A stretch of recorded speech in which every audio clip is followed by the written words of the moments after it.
الحمد لله رب العالمين والصلاة والسلام على رسول الله محمد صلى الله عليه وسلم.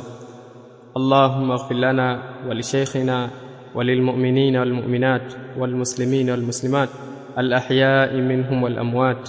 أما بعد. السلام عليكم ورحمة الله وبركاته. Wapenzi wasikilizaji na wafuatiliaji wa channel zetu mbalimbali, karibuni katika kipindi chetu cha Kuza Maarifa na Ramadhani, kitakachokupatia fursa ya kuuliza swali na kujibiwa kwa mwongozo wa Qur'ani na Sunna. Barakallahu fikum. Je, kufanya biashara ya uwekezaji kwenye hoteli za kitalii ni halali? Bismillahirrahmanirrahim. Alhamdulillahi rabbil alamin. Wassalatu wassalamu ala rasulillah Muhammadin sallallahu alayhi wa ala alihi wa sahbihi wa sallam.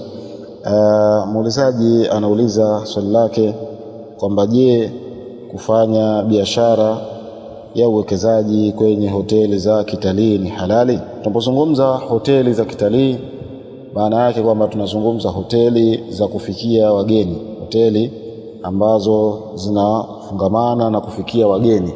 Na neno utalii katika miji yetu limefahamika katika mweko kwa mazingira ambayo ya zile hali ambazo zilikuwa zipo, lakini mtalii maana yake ni yule ambaye alikuwa amefanya matembezi kutoka katika mji wake akaenda katika sehemu nyingine akafanya ziara za kutembea. Sasa je, hoteli hizi ambazo za kitalii ni jambo ambalo lilokuwa la halali? Na hapa tutaeleza kwanza kwa mujibu wa hali ambazo zilikuwa za uhalisia, kisha baadaye tutaeleza na mazingira ambayo yalikuwa yapo katika jamii zetu. Kwanza anachuona najibu at-tijaratu fil fanadiq as-siyahiyya jaizatu min haythu al-asli. Kufanya biashara katika mahoteli ya utalii, yani utalii, tukizungumzia utalii maana yake tunazungumzia kwamba wale wageni ambao wanafika katika miji tofauti tofauti kwa ajili ya kupumzika katika yale mafikio. Kwa mfano hata sisi tukitoka hapa tukaenda katika nchi za nyingine, sisi katika ile nchi tunahesabika kwamba ni watalii. Kwa mfano tukitoka hapa tukaenda zetu Qatar, tukafika pale tukachukua hoteli, basi sisi katika ile nchi tunahesabika kwamba ni watalii. Tukitoka hapa tukaenda Saudia tukachukua hoteli, sisi tunahesabika ni watalii. Tukitoka hapa tukaenda katika nchi ya Misri, Kuwaiti na nchi nyinginezo tukachukua hoteli, tukakodi mahoteli, sisi tunahesabika kwamba ni watalii. Na wageni wanapokuja kutoka katika nchi tofauti tofauti wakiingia katika nchi yetu hii wanahesabika kwamba ni watalii. Kwa hiyo asili kufanya biashara katika mahoteli hayo ni jambo ambalo kwa linafaa. Mfano kama vile hajizi al-ghuraf, kuweka hajizi vyumba vile, yani labda wewe ukachukua vyumba ukaviwekea hajizi vile vyumba, ni jambo ambalo lilikuwa hakuna tatizo. Kadhalika vile vitu vinginevyo ambavyo vilikuwa labda vinafungamana na mahoteli katika vitu ambavyo vilikuwa vya halali, basi hakuna ubaya idha khalat min al-mahdhurat ash-shar'iyya, ikiwa kwamba kazi hizo na biashara hizo za uwekezaji zimeepukana na mambo ambayo yalikuwa yamekatazwa na kuzuiliwa kisheria. Ikiwa imepukana, basi inakuwa hakuna ubaya kufanya kazi katika sehemu hizo, kwa maana pakachungwa yote yale ambayo yalikuwa haramu yakaepushwa, yakaondoshwa, basi inakuwa hakuna ubaya.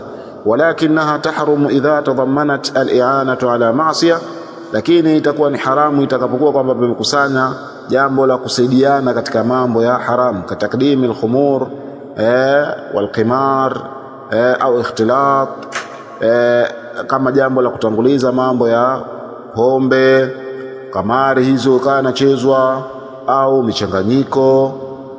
Kwa hiyo itakuwa ni jambo ambalo lilokuwa mtu Muislamu atakana kwamba ajiepushe nalo kufanya kazi katika sehemu hizo.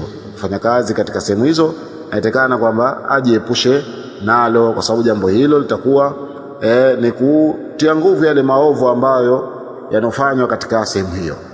Kwa hiyo ni haramu kufanya kazi katika sehemu ambazo kunafanyika munkar, kwa sababu wewe utakuwa unasaidia katika ule munkar. Na Allah subhanahu wa ta'ala anasema wataawanu 'alal birri wattaqwa, saidianeni katika kufanya wema na takwa, wala taawanu 'alal ithmi wal udwan, wala msisaidiane katika madhambi na uadui.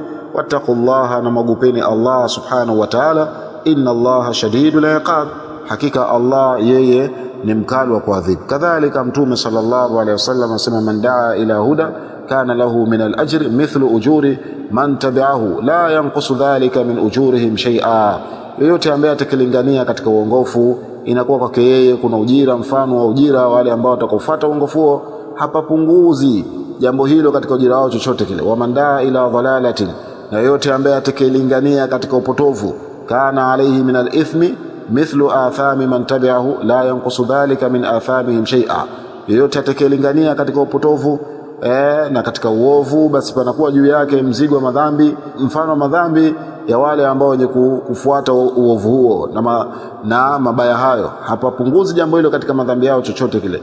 Kwa hiyo ni muhimu sana Muislamu ikiwa kwamba anajua kuna sehemu kunafanyika maovu, kunafanyika maasi, kunafanyika mambo ambayo yalikuwa si sawa, basi yeye kwanza asiwekeze katika sehemu hizo, kwanza jiepushe. Akisha vile vile anatakana kwamba asiwekeze katika sehemu hizo, kwa sababu jambo la kuwekeza ni katika jambo la kutia nguvu yale maovu kwamba yawe ni yenye kuendelea katika sehemu hiyo. Kwa hiyo kilichokuwa kipo na kinachotakana kwa Muislamu kujiepusha na mfano wa sehemu kama hizo, kufanya kazi katika sehemu kama hizo ili kuitakasa dini yake na kuitakasa imani yake, kadhalika vile vile kuwa ni sababu ya yeye yale maovu kuwa ni yenye kupotea kwa kule kutokutia nguvu katika sehemu hizo. Wallahu aalam. Subhanakallahumma bihamdik, ashhadu an la ilaha illa anta, astaghfiruka wa atubu ilaik. Barakallahu fikum wa jazakumullahu khaira.